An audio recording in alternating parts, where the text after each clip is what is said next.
I'm Alex, or Sasha, nickname that most folks outside of work know me by.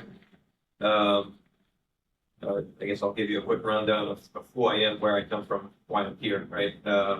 I graduated from Stony Brook University in 2021. I got both my bachelor's and master's in 2021. I double majored in computer engineering and computer science, and I minored in mechanical engineering. So I got the breadth of different engineering courses that Stony Brook has to offer.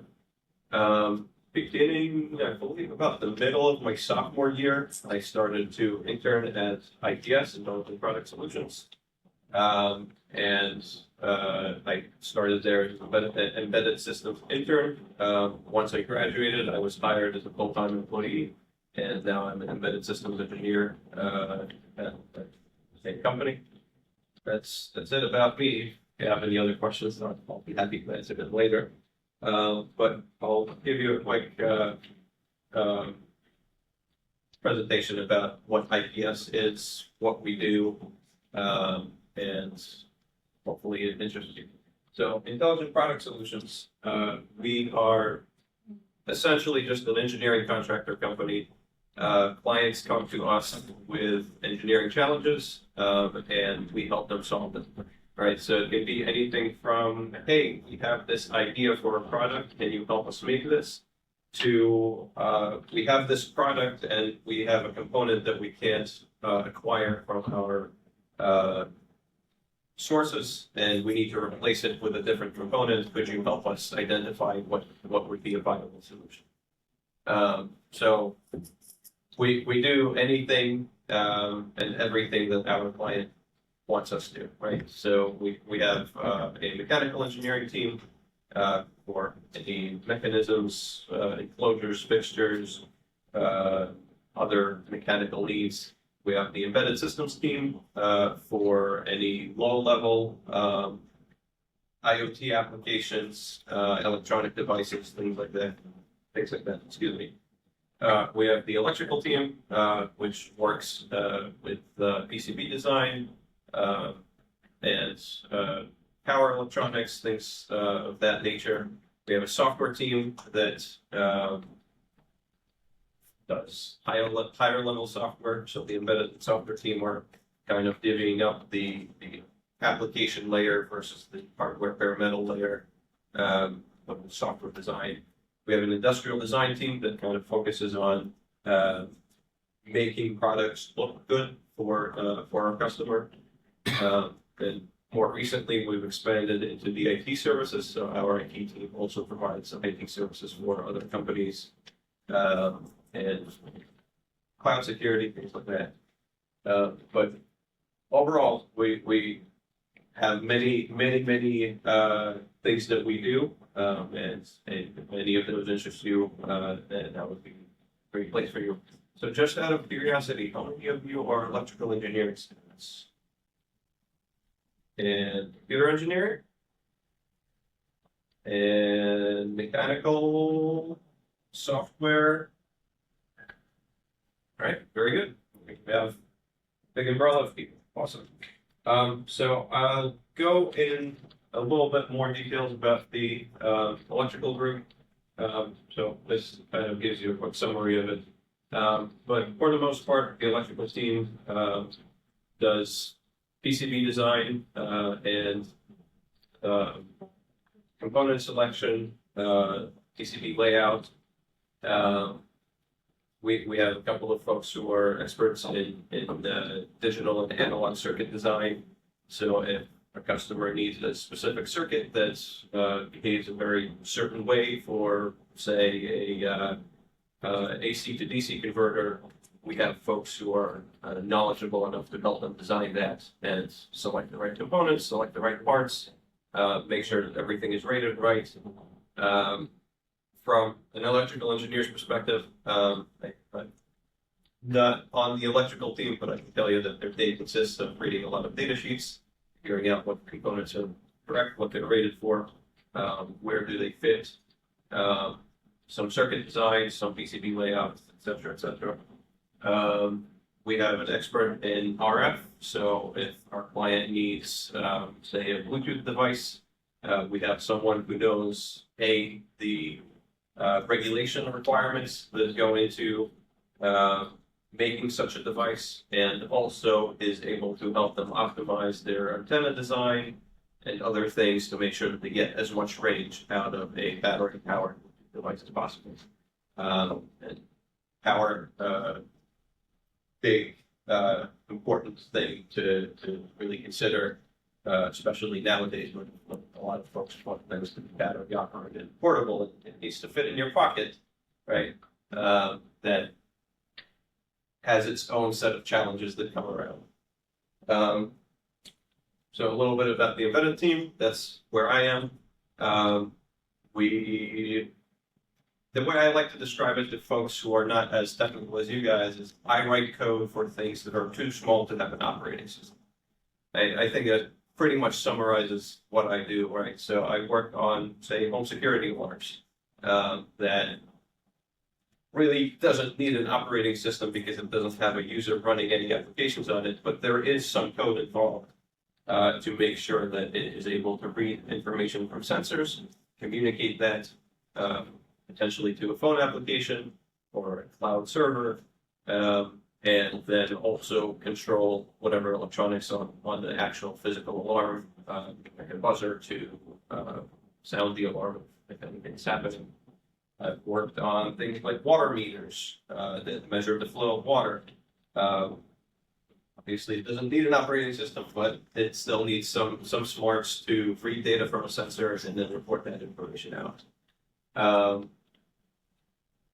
What the embedded team really prides ourselves on is we focus on the architecture of the design before we go and implement the design.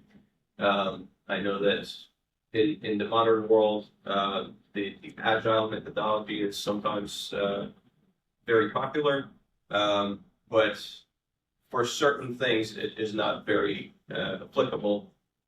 For example, electronics, right? If you need to design a PCB and get it manufactured, you don't really have time to rethink the design later. You have to know the design constraints at the beginning, which is why the embedded team focuses so much time early on, making sure that our design is solid before we go.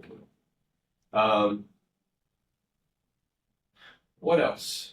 We do, again, power management, right? That often comes from the software, not just the hardware. We do a lot of battery operated devices that needs to go into low power mode when it's not in use. The software and firmware needs to be designed around that, needs to be able to make sure that it exits gracefully when it goes into low power mode and comes back up and becomes fully operable as fast as possible because the user needs to be able to do that as soon as possible. We work very closely with both the electrical team and the software team. With the electrical team because we write code for the physical hardware that they design. So we need to understand what hardware we're interfacing with. Some of you probably took Professor Short's 280 and 381 courses. Those are very similar to what we do, right? We work with the hardware team to design the hardware and make sure that that solution's right for what we need. And then we write the code, rarely in assembly, more often in C, to make sure that the system does what it needs to do. There's a lot of reading data from sensors, reporting that data out, whether through a screen or through some wireless connection. IoT is a big field for us, right? Internet of Things, things like smart outlets or smart pill bottles or things like that. Those are pretty popular nowadays. We do that. Quick rundown of the industrial design team. Again, they're kind of the interface between the mechanical team and art, in my personal opinion, because they work within the constraints of here is a physical product, but they also are able to take that and make it look appealing and make sure that the customer's usability needs are met. So tactile buttons, switches, things like that. They really focus on that and make sure that it is as usable as possible, or as user friendly as possible. And I, as a more technical engineer, really love their work because it's very impressive how they take something that's very technical and rough around the edges, made for engineers by engineers, and turn it into something that anyone could reasonably use.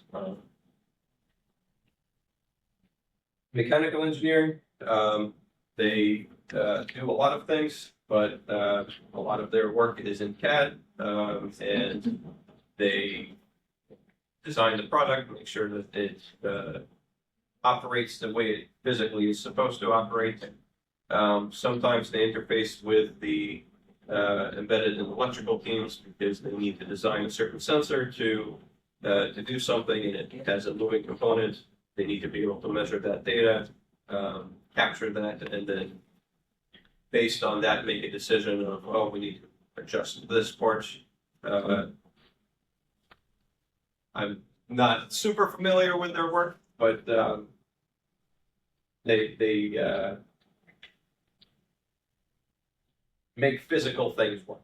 That's, if I'm in the software world, they're in the physical real world.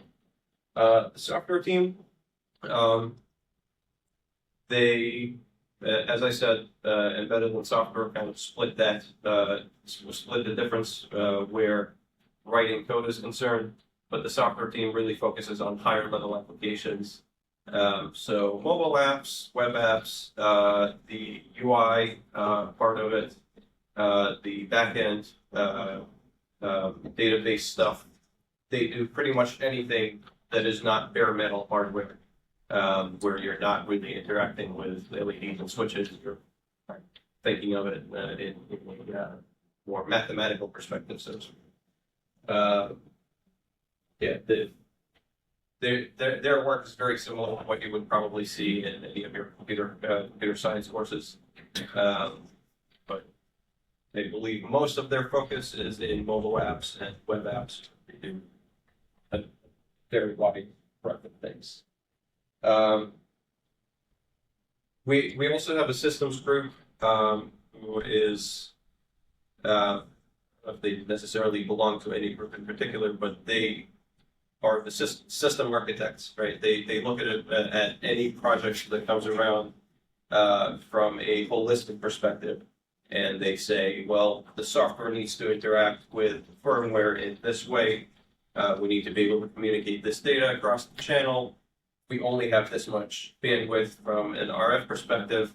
How can we optimize it and make sure that we are using that as efficiently as possible, right? So I personally like the systems view of things, which is why I'm in the embedded world, because I get to interface with electrical, I get to interface with software. But the systems group really focuses on that bigger picture and making sure that the product works as it's supposed to.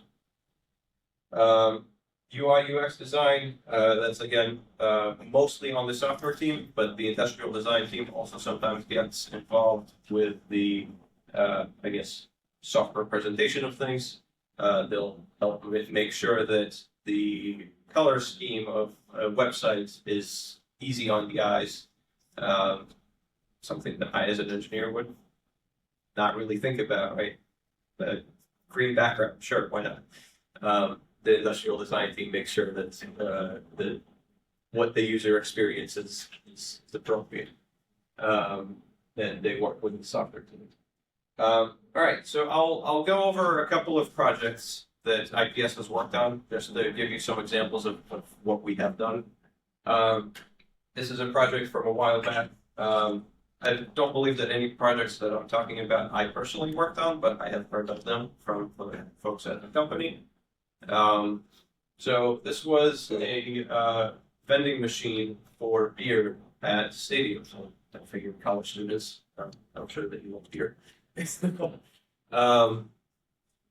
some of the constraints for this design, right? In a sports stadium, it is actually illegal to sell beer in an unopened can, because a sealed can of beer, or any liquid really, is very dense, and if that is thrown as a projectile, that can seriously injure someone.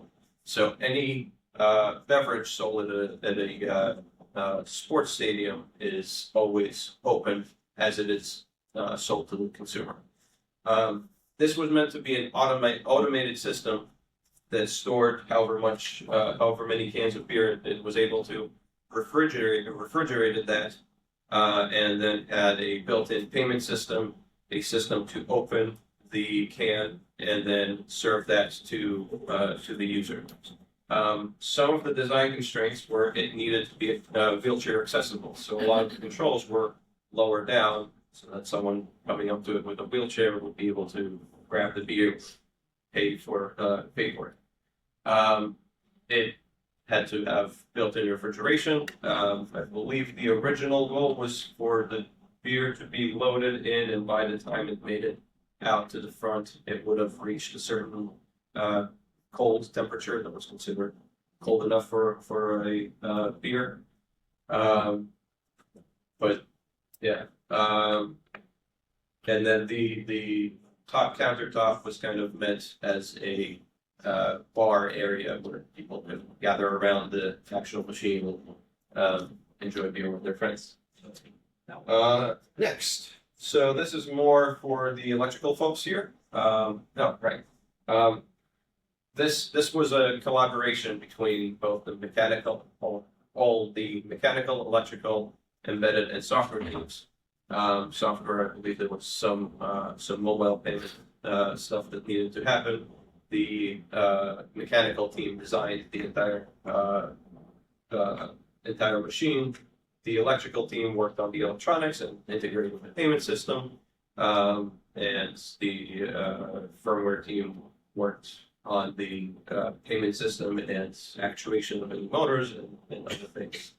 And there was a big collaboration between mechanical and systems, electrical, and embedded team for actually creating the mechanism to open a can of beer, because we did not want to have something that punctured the top that is somewhat unsanitary when you have something that goes into the can. So we wanted to be able to open it using the actual tab on the top of the can. This is more for the electrical folks, although there is some firmware that I'll go over. But Leviton is a big company known for their electrical products. They make things like outlets or big industrial 600-volt three-phase AC connectors. In this specific case, this was the latter. It was a connector that was meant for large factory machinery. It is, as I said, 600 volts, three-phase AC. So it's really high power, and we help with the design of the connector. In conjunction with the connector, we also help with the design of a safety box that the connector plugs into, and the box indicates the status of the input, status of the output, and any faults that might be in the system. So one of the issues that you have when you have such high power electronics is if you unplug it without first turning it off, there is arcing that is very dangerous to the person who's unplugging it. And Leviton wanted to make a system where they're able to detect even if the switch is flipped off, there is still power applied to the output, because sometimes the switches do fail. So the box had some status indicators on it, and it was also integrated to go to report that data to an app. So someone could go on their phone and check the status of every machine on the floor if they needed to. Then there was, I guess this is a little bit more for the software folks. I'm not 100% certain about the exact details of the software work, but this was an exercise mirror. It has a built-in display, but it functions as a mirror. And it's, I believe, kind of similar to Peloton, where it has some, I guess, content producers that have different exercise routines that you can watch on the mirror, and then use that to exercise and work in tandem with the person presenting that to. I believe there was a lot of software work regarding getting the cloud services working and connecting the stored videos of people exercising, sending that down to the mirror and integrating with that. And then finally, a big project that IPS is very, very proud of was with Stony, who are really big music company. I'm not sure how many of you are musicians, but Stony, they made awesome pianos, really expensive pianos, world-renowned pianos. And they wanted to make a player piano that is able to pretty closely replicate what a person would play. So normally a player piano would just press the same notes. They wanted to be able to replicate the exact velocity at which a person is striking the keys. And they wanted to be able to record what a person was playing and then play it back. So this was a big collaboration between the electrical team, the embedded team, and the software team. We designed pretty much all the hardware for actually playing the notes. We designed the system that integrates with an iPad to take music and then replay it out of the piano. And then more recently, the software team worked on a new feature for this piano where they are able to stream live performances throughout the world. So, for example, if Lady Gaga is playing the piano at Madison Hall in New York City, someone in Europe is able to listen to her performance live on their own piano, right? So, or similarly, right, someone in Vienna could be teaching someone in California how to play piano and demonstrate ladies' notes, and those notes would be played on the other side on the same piano. Yeah, this is very big, very impressive project with a lot of work I think from all the teams at IPS. I believe that's it. If anyone has any questions right now or later, I'd be happy to answer them. Yes. So you said you worked with embedded systems, right? Yes. Can I ask what kind of programming languages you use? Yes. So typically on the embedded team, we work with C, sometimes a little bit of C++. Rarely we have to look at assembly sometimes the compilers don't do exactly what we want them to, so we have to make sure that everything's happening correctly. That is most of what goes on our hardware. At times we have to, well, most of the time we have to prove that what we did actually works the way we desired before we send it to the software team. So oftentimes we'll use some Python scripting to demonstrate that here is an application on the PC. I can access all the information on the device and then send that to the software team as an example of how they can interface with our stuff. So on the hardware, C, C++ assembly, on the testing side, sometimes Python. I think we've used some MATLAB and some LabVIEW, but those are more rare. Yeah, I think that's about it. Anything else? All right, fantastic. Thank you, everybody.